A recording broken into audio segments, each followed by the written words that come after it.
Speedway, the world center of racing, where today's attraction is a unique event, the Busch Clash.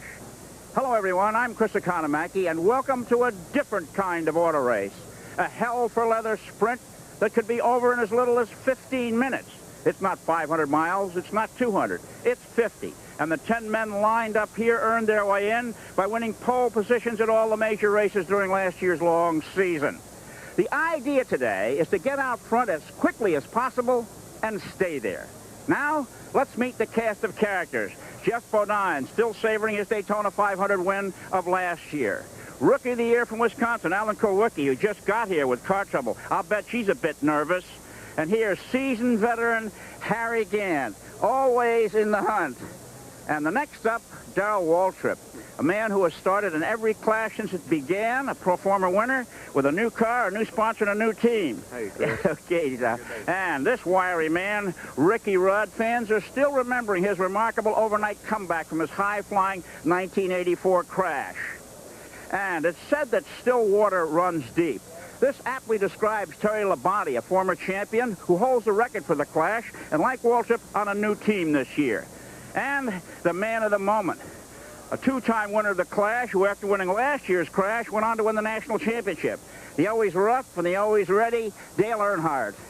And the epitome of the Southern stock car driver, Cale Yarborough. For the first time in his career driving a car he owns himself. Go get him, Cale. And perhaps in the best starting position of all, a former champion, having the outside front row position, Benny Parsons, whose talents include television work as well as driving fast cars. And on the pole, the leader of the parade, $1 Million Bill Elliott, the Georgia Flash. There's one driver who's not here. He's recovering in South Florida from pneumonia, and we miss him, Tim Richmond. Hurry up and get well. Well, that's our cast of characters, and now let's go upstairs to Ken Squire. Thank you very much, Chris. It is a bright, beautiful Tim Richmond kind of day. However, the past 3 days we've been dodging showers, and it's left most of the drivers for this event, as Darrell Waltrip told me this morning, apprehensively excited. 4 inches of rain in that time period has pretty much washed away all the grit and the oil ground in the 24 hours of Daytona, and everyone expects we're going to break that mark of 195.865 miles per hour, the fastest race ever run here last year and the year previous. It was an equal time of 15 minutes and 19 seconds. But who better to speak to that than our voice of authority, two-time Grand National champion working alongside Ned Jarrett.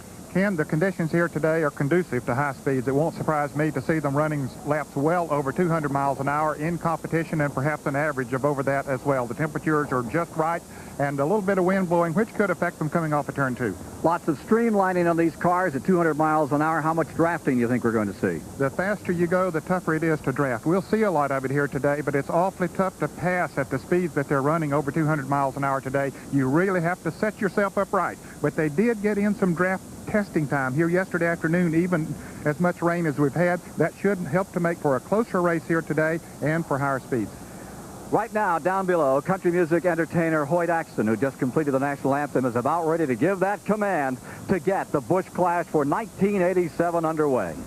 Ladies and gentlemen, if you please direct your attention down to pit road, I'd like to give the microphone back to the Grand Marshal for this year's Busch Clash, Mr. Hoyt Axton. Gentlemen, start your engines!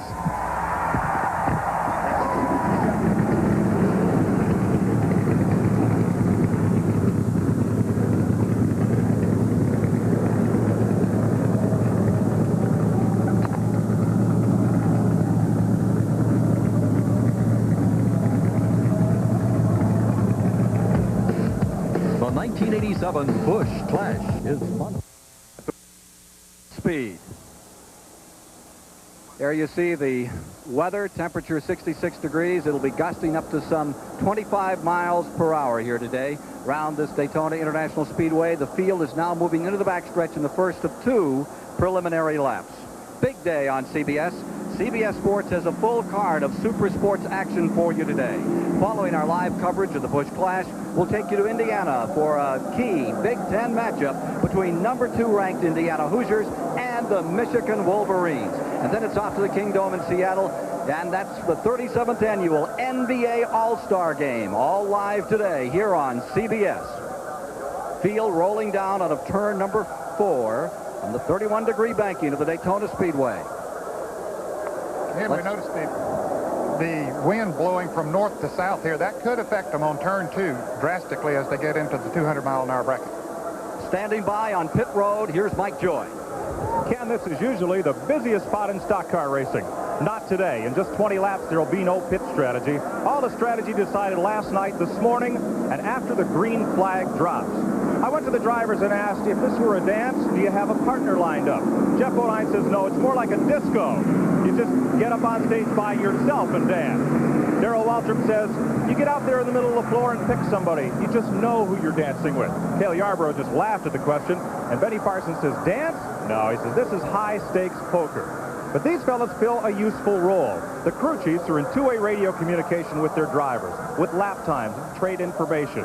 And sorry, Ken Squire, but each team has its own play-by-play announcer up on the roof of the Speedway grandstand to alert them to trouble on the racetrack and inform them what drivers are running well where. The wind you mentioned was a big concern to Darrell Waltrip a moment ago. Turn 2 has been his trouble spot. The only pre-race strategy we uncovered, Labonte hopes to duck in behind Earnhardt in the early laps and draft. And Benny Parsons, some think he's in the best starting spot outside pole. He says no, he's got to find himself away in line behind Bill Elliott when they get that green flag. Let's look at the starting grid. The man on the pole is Bill Elliott, second a year ago. Beside him is Benny Parsons in car number 35. Then in the second row, starting in third position, Cale Yarborough, who's been in every one of these races but one. And alongside is the man everybody's talking about, last year's winner and in 1980, Dale Earnhardt. Going to the fifth position, there you find Terry Labonte, a previous winner of the event. And then in the sixth position is Ricky Rudd. The seventh slot will be Darrell Waltrip, a previous winner of the race. And then in the eighth position is Harry Gant. Running in ninth, Alan Kulwicki, who had some part dropped into the engine this morning, was able to come back, make it just barely in time to get into this field. And finally, last year's Daytona 500-mile champion rides shotgun in the field. 10th and final position. Field ready for a start. 20 laps it is, 50 miles. Better than $210,000 posted for today's program. Pace car is in. We're set to begin stock car racing at the world center of speed, the Daytona International Speedway. Harold Kinder drops the green flag, and on the brake, Elliott scoots out in front. A year ago, Elliott had the power in the straightaways, but in the turns, oh, trouble! Spinning is car number 11, Labonte, in the wall, around twice. Someone hit him, I think, Ken, and caused him to turn sideways. They were trying to get three abreast as they started into the turn, so it spun him all the way around. You're watching this live as they race for position down the back straightaway. Here goes car number 17, scooting out in front. Even though the caution is waving already, they will race back to the flag, the start-finish line, and Darrell Waltrip has managed himself a good lead. Earnhardt is back in the second position as they all came off the throttles on their headsets. They heard the story that there was trouble on the start. Waltrip will come across in first. It'll be Earnhardt in second, Cale Yarborough in third. And fourth across the stripe is Benny Parsons. And there you see the 15 of Ricky Rudd. Apparently he and Labonte tangled as they went into the first turn. A lot of sheet metal damage done on that car. Rudd has not had too good of luck here on the Busch Clash. No, indeed. He had that terrible crash a few years back. The first 4 Clashes were run with no caution flags, and the last 4, every year there's been a caution flag. And we have one here in the 9th edition. Let's take a look in replay at what happened as we have watched it from the start. Here was the field coming down to the tri-oval, and there you see Earnhardt in the middle. The yellow and blue car. There's Terry Labonte getting turned. It looks like he may have been collected by Waltrip or by Earnhardt. By Earnhardt as he cut across. They were 4 deep before that started, and it looks like Earnhardt's car might have clipped Labonte. Labonte might not have been quite as far past him as he needed to be to move in front of him. So here in the very first lap, Terry Labonte in trouble in car number 11. And Labonte, who won this race in 1985, will be looking up from under here on the rest of the way. his first race in competition for the Junior Johnson team, something he's been very excited about. From another angle, let's see if we can get a better picture of what happened here. This is from the rear. Okay, you see them three deep, Earnhardt in the middle. You see Labonte start out. Earnhardt really had no choice. He clipped both of them at about the same time. When Labonte touched Earnhardt, it threw the front end of his car over into Ricky Rudd, and around those two went, and Earnhardt apparently getting through okay. On pit road, number 33 Gant is in for right side rubber, the Travis Carter prepared car for Hal Needham. Car number 9 backed off a bit and dropped down to 6th position on that start. I mean, he really came back. That was a surprise. Everyone expected him to accelerate away. They know that he has one of the fastest cars here, but he's also a very cautious driver. Under caution in the early moments here of the... Under caution. Technical laps, none counting. They'll race a full 20 in this event. One lap has been completed. Waltrip for the 5th time in the 9 years leading the lap in the Clash. There you see him out in front carrying number 17, the number that he first brought to Daytona years ago. Here's Mike Joy with the report on Labonte's number 11 car. Work continues here, Ken. They've got hammers and the razor saw out. Junior Johnson is with us. Junior, what's Terry say happened out there? Somebody caught him in the right rear and spun him into the wall. You've had a close look at it. How bad? I don't think he can drive it. They're going to try to make repairs and get Terry Labonte back out there in hopes of getting more than the $10,000 last place money. Ricky Rudd's car behind the wall. Harry Gant took on tires. Ken? Ricky Rudd going back into the garage area. His car scooting down behind the pit area toward the garage. Let's take a look at the prize money in this race, Ned. It's a very rich race, $50,000 for first place, and Ken, that is almost as much as I won in my top season back in 1965 in winning the championship in 13 races. But take a look at the lap money as well in this event. It really pays off. $10,000 for leading lap 5. Then in lap 10, it's 15 grand. And lap 15, which could be sucker money, if you take that, you could be set up for that finish and lose the 50 grand. You could. It's a calculated risk that you have to take. Believe you me, every one of those drivers knows which laps that prize money is up there for. And, of course, the speed in this race is absolutely incredible. 195.865. That's been matched for the last 2 years, in 1985 and 86, right down to that time of 15 minutes, 19 seconds. So the record is co-held by Labonte and by Earnhardt. I think we're one lap away from getting this race back underway. The work continues on Terry Labonte's car number 11. Let's look one more time at what happened to the Junior Johnson aspirations in the very first laps of 400 or 500 feet from where it began. Of course, they were bunched very tightly trying to get position as they went into the first turn. You see Earnhardt's yellow car in the middle. Labonte maybe could have been touched by, was that the Rudd car coming in behind? And he got into Labonte, spun him around, and Ricky Rudd out there had nowhere to go. That was not Rudd down on the inside. That was Darrell Waltrip's car number 17. He's the fellow that eventually wound up the winner. I mean, the leader. So very definitely the aerodynamics on several favorites are having problems in the early going. Don't forget, next Sunday on CBS Sports, NASCAR's Great American Race, the Daytona 500. Next Sunday on CBS Sports, there will be 40 strong coming down to the wire at about 12:15. Be here on CBS. You're watching Waltrip up in front with his new colors, and of course you see his new sponsor. There's an ongoing conflict between him and Earnhardt, trying to ace each other out for the best line. Perhaps the best line was Earnhardt this morning saying that Darrell had a birthday this week, and he's 40 years old and all washed up. Well, Darrell says they're going to clean this Ford up with his new sponsor. I'll tell you, he's excited about this year. Waddell Wilson is the engine builder. We have seen him in the past win the Daytona 500. Horsepower counts strongly here. Darrell Waltrip knows how to set a car up. Let's see how well, because Earnhardt's car always handles well as the green flag drops. Wilson prepared this engine specifically for this 20-lap encounter. These engine builders and car builders used to those long 500-mile hitches, but this is just a sprint. And out in front spurts the car number 17 of Darrell Waltrip. Behind him, there you see, deployed number 3, Earnhardt. He's won it twice, and both years went on to win the national championship.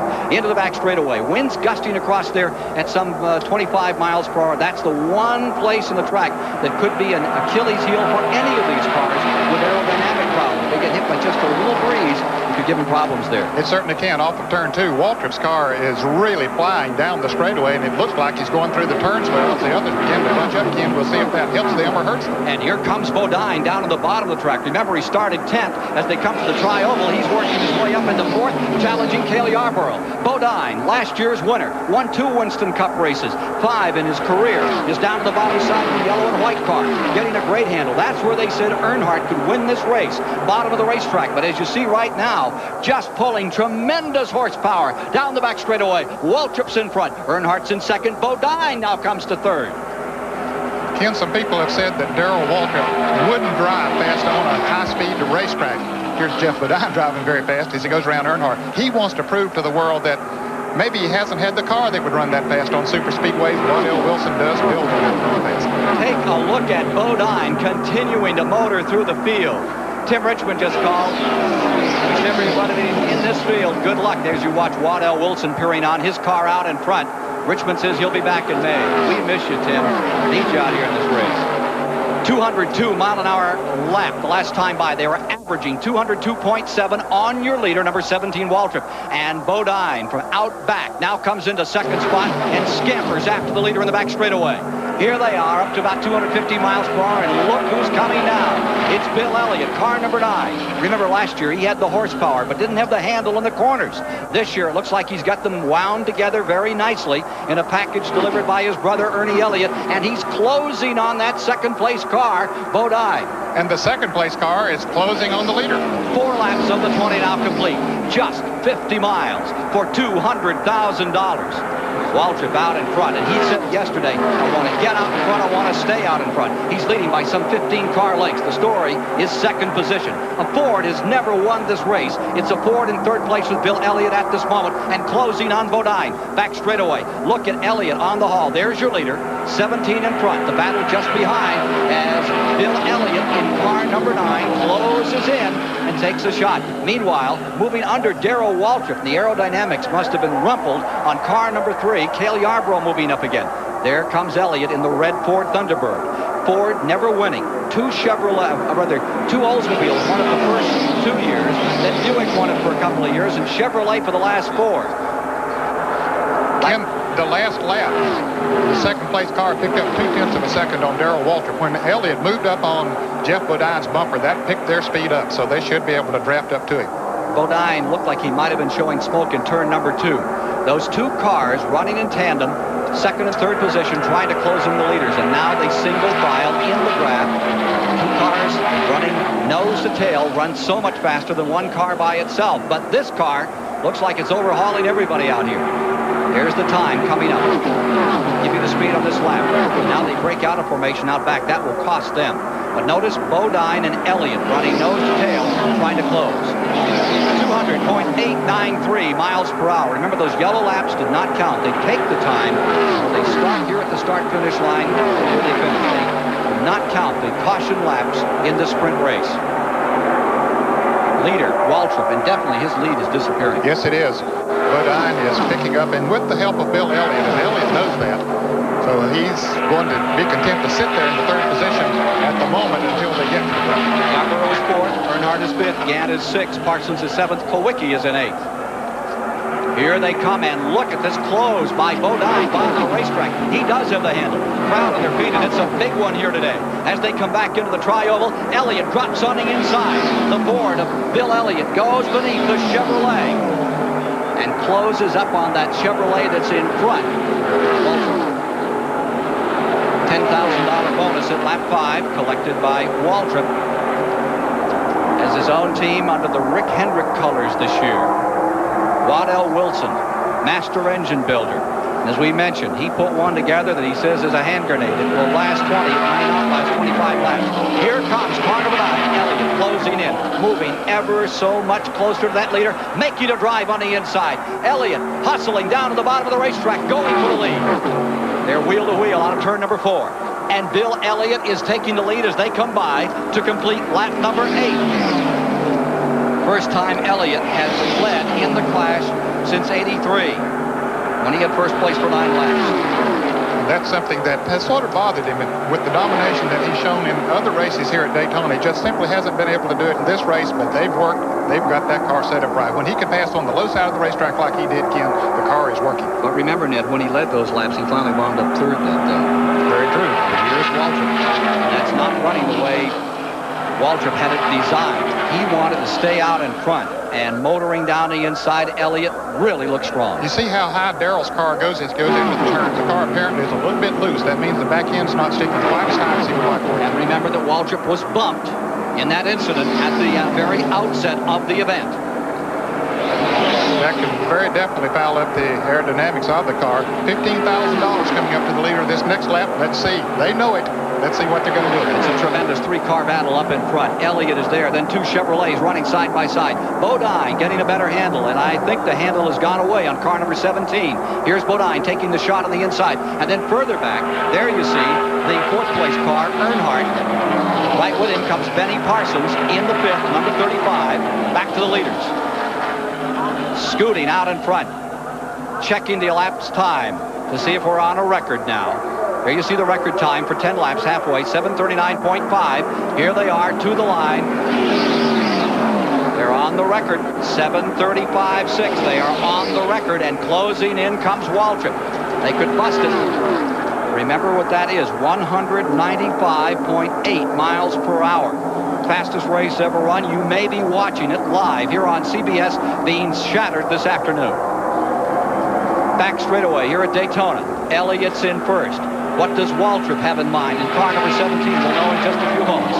The car is very fast down the straightaway, Ken. Now, this time he's going to try to keep it low, but he can't do it. The car simply won't stay on the low side of the racetrack. You see Bodine coming up behind. He can keep his car down there. That can make the difference. The Randy Dorton engine in car number 5 performing superbly. Rick Hendrick now has cars in second and third of the Hendrick Racing Stables. And his other car, the Parsons car, back in fifth. Now dropping back a spot. Cale is pulling up. Kulwicki is pulling up. And Parsons is back into the 8th. Let's check the standings after 10 laps. Standings after 10. Elliott first. Waltrip second. Then Parsons. This was after 10 laps at the halfway point. Benny Parsons out in front. Waltrip in second. And here's Waltrip right there. Bodine. Again, you see that number 17 just cozying up toward that wall about 8 or 9 feet. There's the rest of the field. There you see Earnhardt trying to draw away. Cale Yarborough running in fifth behind him. Kulwicki in sixth. Parsons in seventh. Gann in eighth. And Kulwicki trying to take the fifth position away, and I think just has from Cale Yarborough. A tremendous drive. A fellow who had problems this morning with the engine. Someone dropped something through the carburetor down into the engine of that car. They got on the line 3 minutes before this race rolled off the line. Alan Kulwicki made this race as the wild card draw. They draw among the drivers who were fastest in the second qualifying period. And in the very first year they did that, Neil Bonnet went right out as the wild card and won the event. Then for 2 years it was Rusty Wallace. This year, Alan Kulwicki, great Wisconsin campaigner, neat guy. You'll see him next week mixing it up. Last year he didn't even qualify for the Daytona 500, nor for Richmond, but he made a tremendous comeback in the second part of the year. Great champion. We'll watch Kulwicki carefully next Sunday in the Daytona 500. The trio in the lead have now completed 13 laps. 13 down, 7 to go to decide it here. Look at Waltrip fighting that car all the way on the outside. We'll be checking lap speed again this time by. Remember that Waltrip started in the 7th position. Bodine started 10th. Elliott was on the pole. Elliott dropped back all the way to 6, and here he is back in command. It's the best clash we've had. The 9th clash. Checking time on this lap by.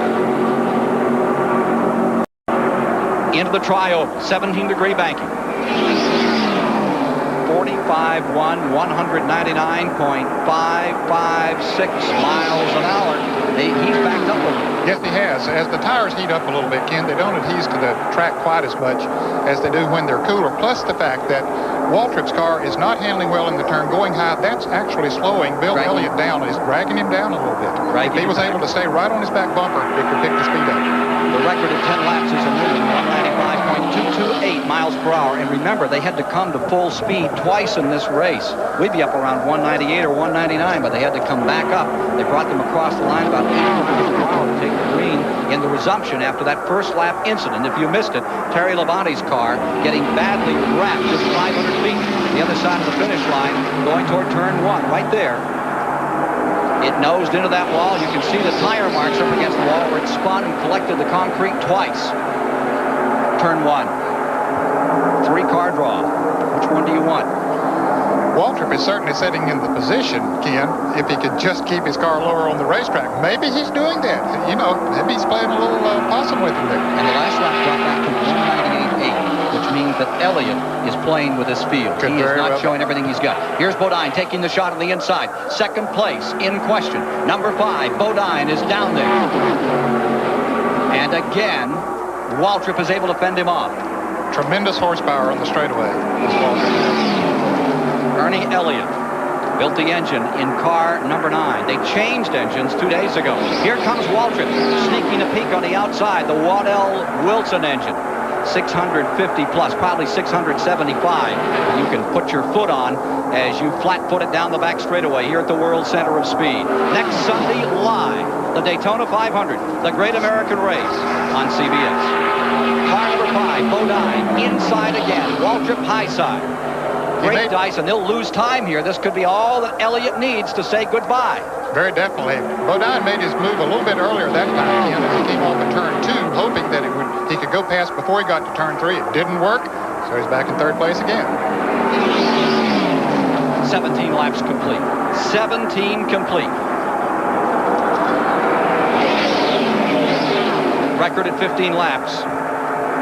197.947. The old mark was a 195.652. We have a new record at 15 laps, 197.947. There's the rest of the field. You see Earnhardt there in that 4th position. Kulwicki coming to 5th. What a surprise he is. He has a new crew chief in Cliff Champion. He's doing an outstanding job for him.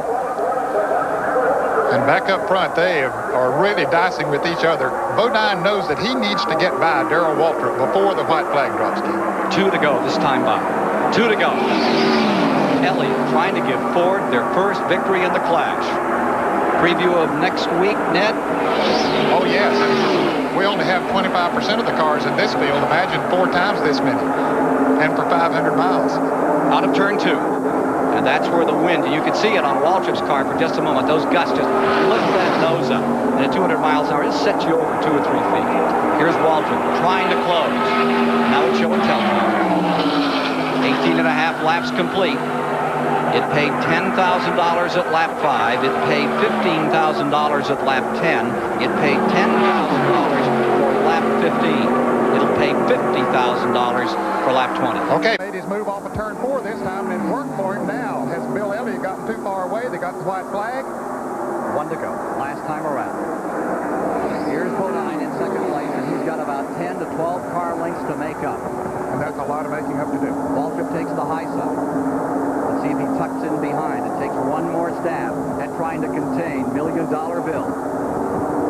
Winner of 11 races 2 years ago. Won the Winston building. There's that battle for 2nd position. And as they run just a little off, not nose to tail, trying to draw away is number 9 Elliott. Bodine gives it everything he's got at over 200 miles an hour off turn number 4. Here they come driving for the finish at the line. It'll be number 9 Bill Elliott has won the 9th annual Busch Clash here at the World Center of Speed, Daytona. And it is a new record. Margin of victory, 29/100ths of a second. Number 9 Elliott flanks a Ford in victory lane for the first time in this event. Jeff Bodine credited with 2nd, Waltrip for 3rd. It'll be Earnhardt 4th, Alan Kulwicki in 5th, Cale Yarborough to 6th, Benny Parsons in 7th. And again, take a look at this finish. Elliott had himself in the right position when they changed positions back there. That let him pick up enough to just breeze to the wind, Ken. He didn't have to hold off anybody as he came across the start-finish line or even off the 4th turn. Beautiful finish. There's the margin of victory. at 29/100ths of a second, and Bill Elliott writes his name on this one and also underlines his name for the Daytona 500 next Sunday. He's the man to beat, no question about it. When they qualify for the Daytona 500, he'll be the man to beat. And then when the green flag drops next Sunday here on CBS, he'll still be the man to beat. And you have a new record. You have just witnessed the fastest race in history, 197.802 miles per hour. And we'll be back to meet the winner of the Busch Clash of 1987. He won the fastest automobile race ever won, Bill Elliott. Congratulations. You know it was that fast? Not really. I'll tell you what, the old car really run good, but it worked good. That's what really surprised me. It looked like Darrell and them was running up the racetrack behind me.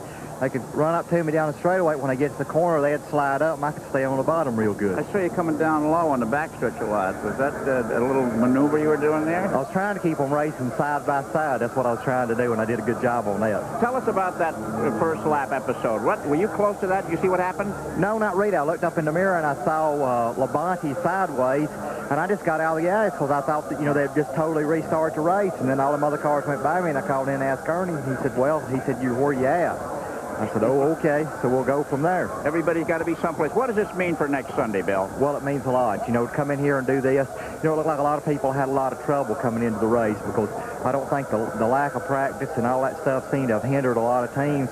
I felt like I was pretty much ready because when I came down here and tested, I tried to run several laps, and the car really worked good. Okay. Billy, you've never run as fast as this before in your life, and you've never talked this fast before. Congratulations and good luck on the 500 next Sunday. And now let's go upstairs to Ken Squire.